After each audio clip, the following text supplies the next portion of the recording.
G'day guys, I just thought I'd chuck a video up today of the differences from my use with the PARD NV007 versus NV008. So yeah, we'll swing the camera around, I'll get them on the scopes, and we'll just go through my thoughts on it.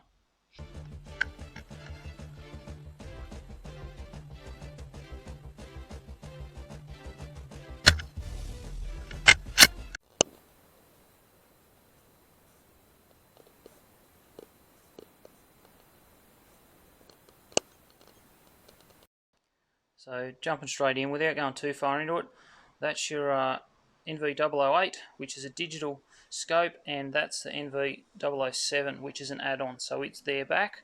So that goes on your normal scope.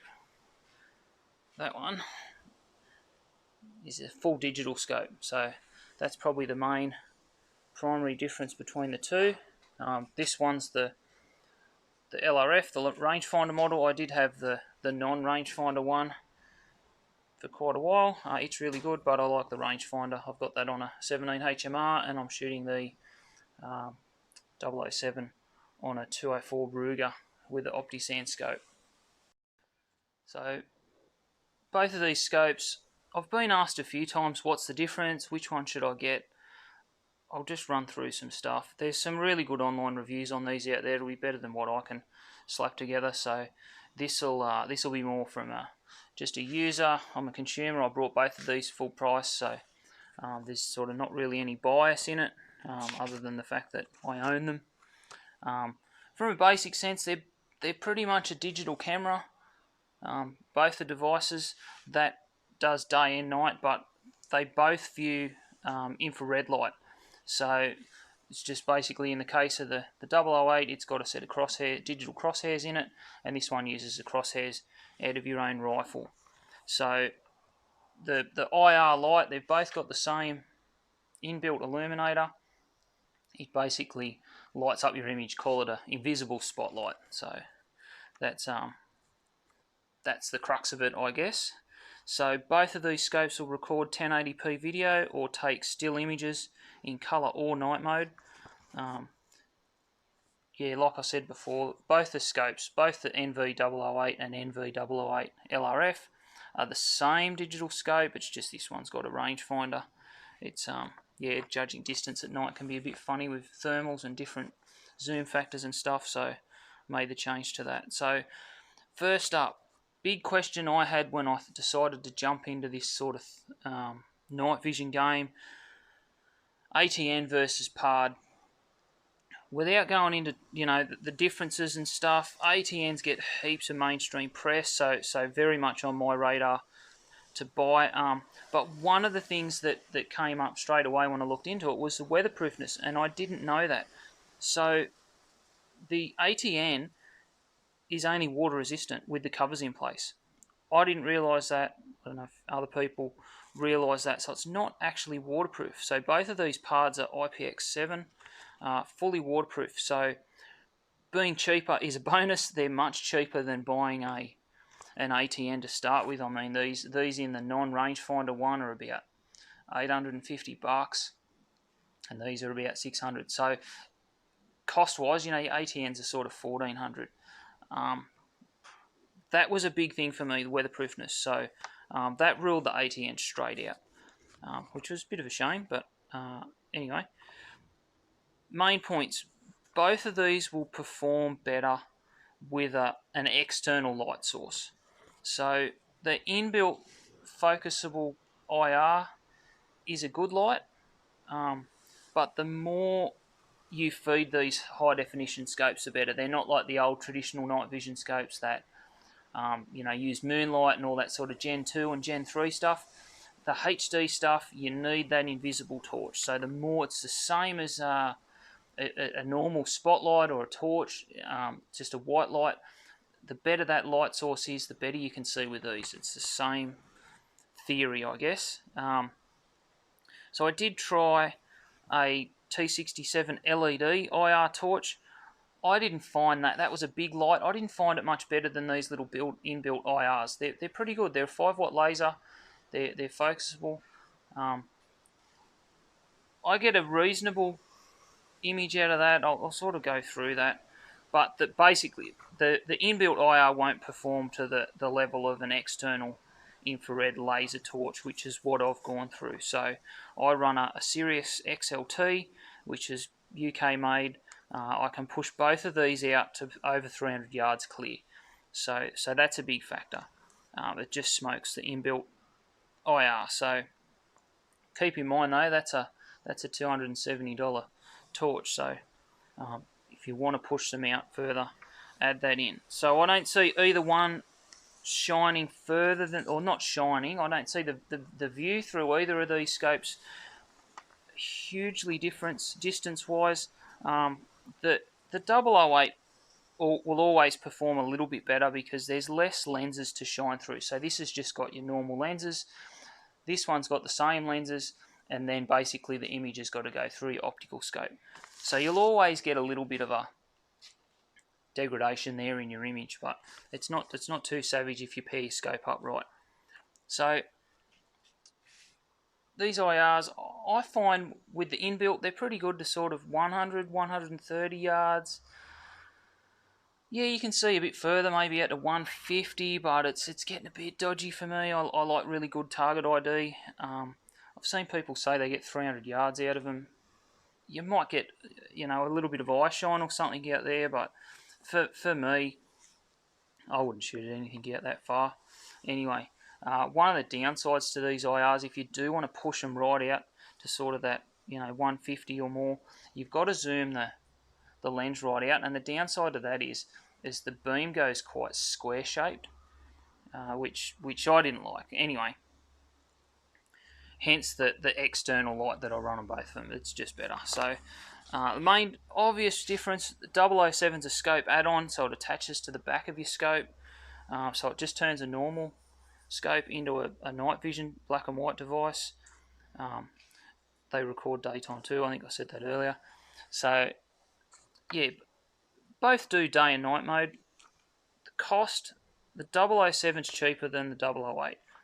That might not be as big a factor if you're buying a new scope and a 007 versus just buying a digital scope. So the gap's not really there. Like I said, these are about sort of 850. I think these are about 600 at a scope on. They're not too dissimilar. So obviously there's a size difference. So the 008's quite a bit lighter than this combo by about 400 grams. So that sort of adds up a bit. Saying that, this scope's 720 grams just by itself. So yeah, if you run one of these, they are a lot lighter. So I guess one of the big things for some people with the 007, you can use it as a monocular. It comes off the gun. It just clips off. The other thing is you can run it on multiple rifles. So obviously this, you could zero it for different guns, but you've got the Picatinny mount, which you've got to exchange different guns. This one, you can just buy these little adapters for different guns. Let's see if I can slip it off backwards. So you can buy this little ring and have them on different rifles, and then you just add that on, night vision ready. So that can be a big plus for some people. There's no point of impact change with this because you're using your crosshairs through your normal scope. So that's a big factor. Also, you can use the 007 as a hand scanner if you don't have a thermal or something else to look around. So that's pretty handy. Both are rated for recoil up to 308, so similar there. The 008 does mount quite high. I probably haven't got it in there, but I've got quite a high cheek riser on the back here.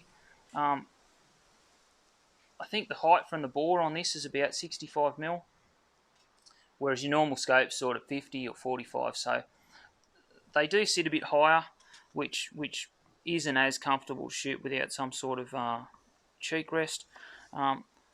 I've not had a firmware issue or freeze with the 007, but I have with this guy, so there has been an update coming out for that I've installed. There was an issue when they first came out with the rangefinder model, so the non-rangefinder one, no issues. This one had a bit of an issue because it uses the same button interface for the rangefinder and the video recording. So meant to be fixed.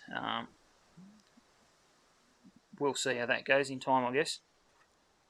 Image quality. So 007 can display a great image.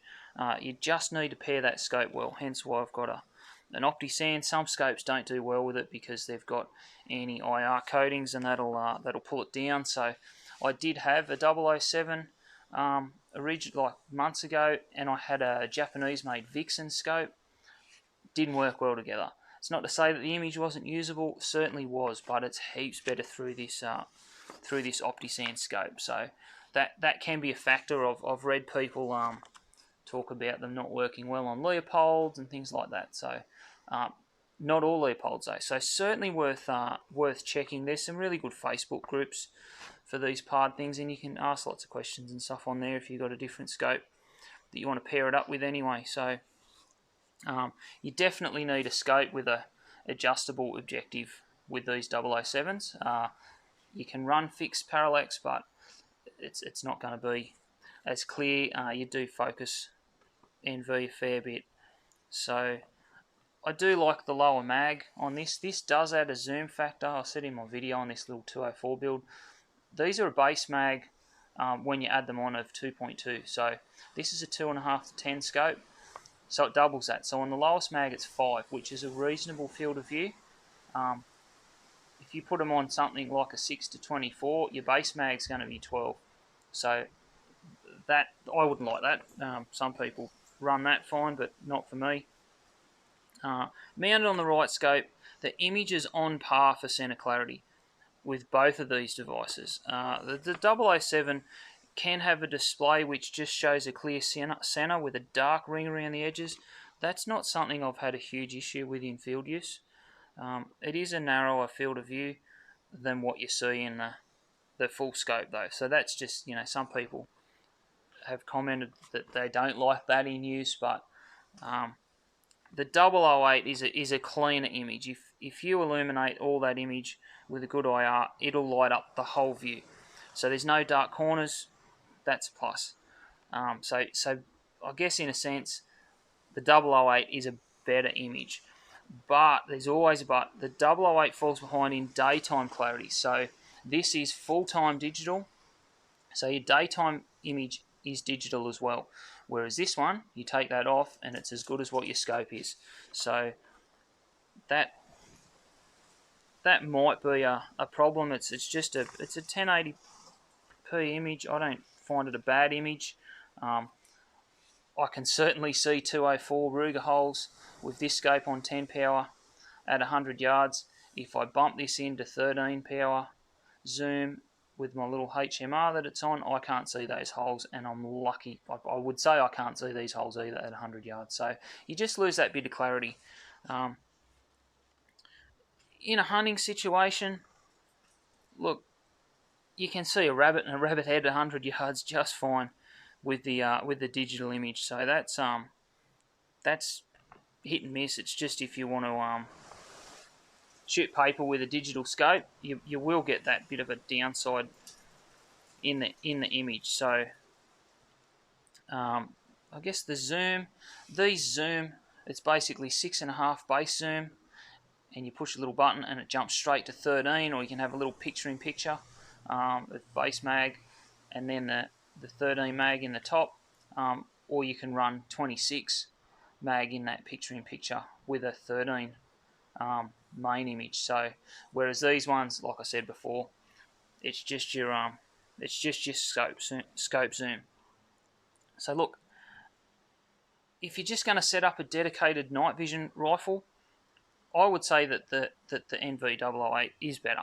You get a fuller image, but if you shoot 50-50 daytime nighttime like I do with this 204, the combo is a good option. So you get the better daytime image, and then you just whack that on for night. So I guess as a rule of thumb, if you're shooting 70%, 80% night and just a little bit of daylight stuff, run full digital. 50-50. Go the other one. Look, the image isn't bad. Like I said, the image isn't bad on these, even in daylight. They're fine to shoot at crows and stuff like that. But if you want to shoot out to sort of that 300. I've shot a few crows with this at 300 and stuff, and it's a heaps better image. I'm not gonna beat around the bush with that. So I want that good image so I can clearly see things. But like I said before, you'll see a rabbit head or a fox head clear as with these, so no issue there. So I guess they're the main crux of it. If I close up, the cost of these things is really coming down. That, you know, night vision used to be really expensive, sort of only in that pro shooter realm. Now as a normal consumer, we can jump straight into this stuff. So some might say night vision shooting is not fair. Guess what? Foxes and wild dogs, I don't care.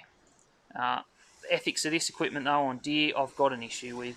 I like to hunt them on foot in fair chase. It's night vision shooting. It's not hunting, even though it presents its own challenges. You've still got to get close to things and stuff like that. It's, you know, it's control.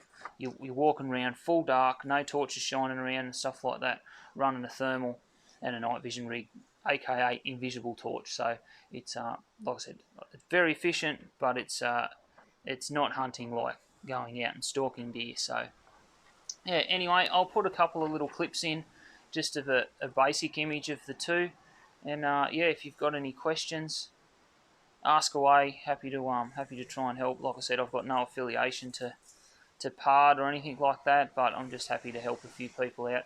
If you're not sure, they're a good option in the night vision world anyway.